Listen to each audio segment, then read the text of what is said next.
नमस्कार। शास्त्रों में टिटहरी, तितेरी या रेड लैपविंग की एक कहानी आती है। जहाँ पर ये कहानी घटित हुई है वह जगह यानी कि गुजरात के सौराष्ट्र रीजन में इसी पक्षी को टिटोडी के नाम से जाना जाता है। अब मज़ा ये है कि ये टिटहरी अपने अंडे कहाँ पर रखती है उसके आधार पर वर्षा ऋतु का ज्ञान प्राप्त होता है। मान लीजिए कि टिटहरी ने अपने अंडे ज़मीन पर रखे, उसका अर्थ ये होता है कि इस दफ़े बारिश कम होगी, और अगर वो ऊपर रखेगी तो उसका अर्थ ये होगा कि इस दफ़े बारिश ज़्यादा होगी। इसी टिटहरी ने एक दफ़े अपने अंडे समंदर के किनारे रखे। अब हुआ यूँ कि उसी टाइम समंदर में टाइड आ गई और समंदर के अंदर सब अंडे चले गए।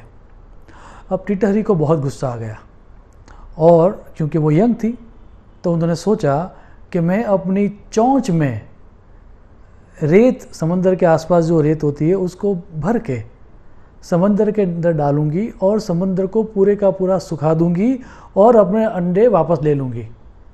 अब टिटहरी का ज्ञान है और टिटहरी का एक्सपीरियंस है, तो उसने क्या किया, वो अपने चोंच में समंदर के आसपास जो मिट्टी होती वो लेती और समंदर के अंदर डालती। ये करते करते, ये प्रयास करते करते बहुत समय हो गया। अब धीरे धीरे लोग, आसपास के लोग हंसते भी उसके ऊपर कि ये अकल्पनीय और ये हो ही नहीं सकता, इम्पॉसिबल वाला टास्क है। लेकिन तितेरी ने बोला कि नहीं, ये मैं करके रहूँगी। सो डटी रही। अब जो जो उम्र बढ़ती गई तब तब उसने देखा कि अब मेरे प्रयासों से कुछ नहीं होगा। तो उसने क्या किया कि जब वो अपने चोंच में समंदर के आसपास की रेत लेती तब उसने अपने एफर्ट्स के साथ ईश्वर स्मरण जोड़ दिया।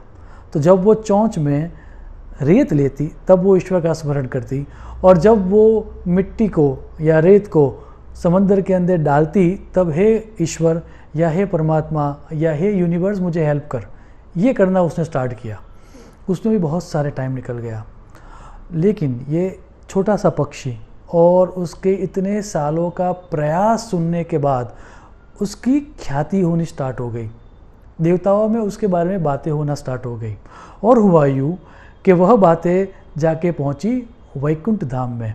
और श्री कृष्ण या श्री हरि ने या श्री विष्णु ने ये बात सुनी और उनको लगा कि मुझे उसकी हेल्प करनी चाहिए।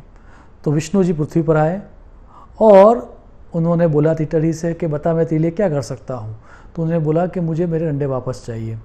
तो विष्णु भगवान ने समुंदर को आज्ञा दी और उनको अंडे वापस दी, मिल गए।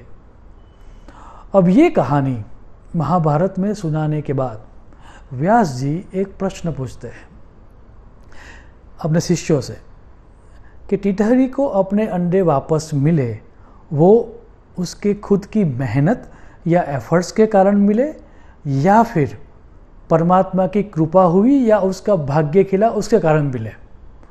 एक तरह से दो झूठ हो गए। एक झूठ ने बोला कि नहीं, उसके प्रयासों के कारण उसको अंडे मिले, और एक वर्ग ये हो गया, उसने बोला नहीं, परमात्मा की कृपा या नसीब से उसको रिजल्ट मिला।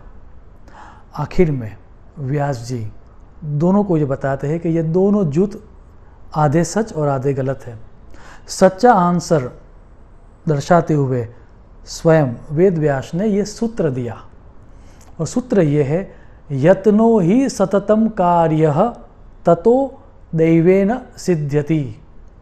अर्थात हमें सतत पुरुषार्थ करना चाहिए, यत्न करना चाहिए, प्रयत्न करना चाहिए, उसके बाद दैव या फिर परमात्मा की प्रसन्नता होती है और हमें सफलता मिलती है।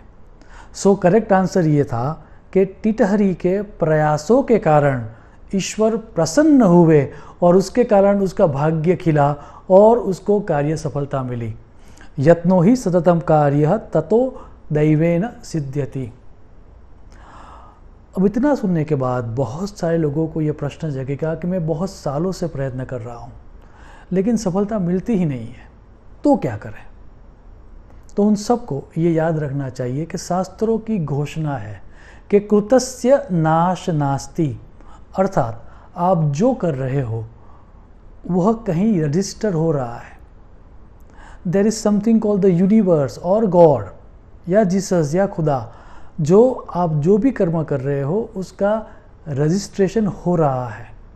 आप दृढ़ता से और कमिटमेंट से अपना कार्य करते रहे। डेफिनेटली जब तक भाग्य का दोष होगा तब तक चीज़ें नहीं मिलेगी, लेकिन आपने जो किया हुआ है वह एक्यूमुलेट होगा और जब अच्छा समय आएगा सब आपके एफर्ट्स के साथ वापस मिलेगा।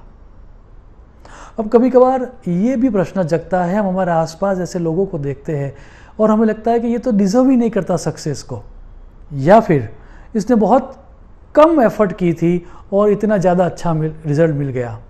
तो मेरी ये बात आप सबको याद रखनी चाहिए, क्योंकि ये शास्त्रों की घोषणा है कि success is not an accident. सफलता अपने आप नहीं होती, अपने आप नहीं मिलती। Without hard work and consistent hard work, that's the right word, सातत्यपूर्ण मेहनत के सिवा सफलता मिल ही नहीं सकती। तो अगर हमें जो लग रहा है आसपास देख के कि कुछ अनडिजर्विंग लोग या लेस डिजर्विंग लोग सफलता प्राप्त कर रहे हैं, तो उसका अर्थ यही है कि उन्होंने पक्की मेहनत की होगी लेकिन वो हमें दिख नहीं रही है। कभी कभार ये होता है कि आदमी ने मेहनत पीछे की हो और हमें पता ना हो। और जब मैं बात कर रहा हूँ पीछे की, तो इसका संदर्भ, मेरा संदर्भ ये भी है कि कभी कभार आदमी ने पिछले जन्म में मेहनत की होती है। योग वशिष्ठ रामायण में स्वयं राम भगवान को समझाते हुए वशिष्ठ जी ने ये कहा है कि हम दृढ़ता से और सातत्यपूर्ण जो कर्म पिछले जन्म में करते हैं वही कर्म इस जन्म में हमारा प्रारब्ध या लक हो जाता है। शास्त्र की घोषणा सुनिए आप। जब शास्त्र बात करता है भाग्य की, तो शास्त्र क्या कहता है? शास्त्र ये कहता है पूर्व जन्म कृतम कर्म तत् दैवम इति कथ्यते। पूर्व जन्म में, पिछले समय में हमने जो दृढ़ता से, सातत्यपूर्ण से, कंसिस्टेंट से हार्ड वर्क किया है वही इस जन्म में हमारा नसीब या प्रारब्ध हो जाता है। तो अभी आप प्रयास कर रहे हो और आपको सफलता नहीं मिल रही है, तो ये सूत्र याद रहे, success is not an accident.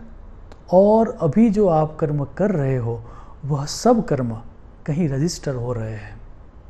और जैसे ही सानुकूल ग्रह आएंगे, जैसे ही सानुकूल समय आएगा, जो आपने प्रयास किया हुआ है वह सब ब्याज समेत आपको वापस मिलेगा। एफर्ट प्लस इंटरेस्ट भी मिलेगा, क्योंकि ऊपर देर है, अंधेर नहीं है। ये सूत्र याद रहे, महाभारत की ये घोषणा याद रहे कि हमें हमारे प्रयत्नों में अगर वर्तमान काल में सफलता नहीं मिले तो हमें वह प्रयास बंद नहीं करने हैं, प्रयास चालू रखने हैं, क्योंकि यत्नो ही सततम कार्यः ततो दैवेन सिद्ध्यति। प्रयत्न के पात्र में ही प्रभु की कृपा बरसती है। शुभम भवतु। प्रणाम।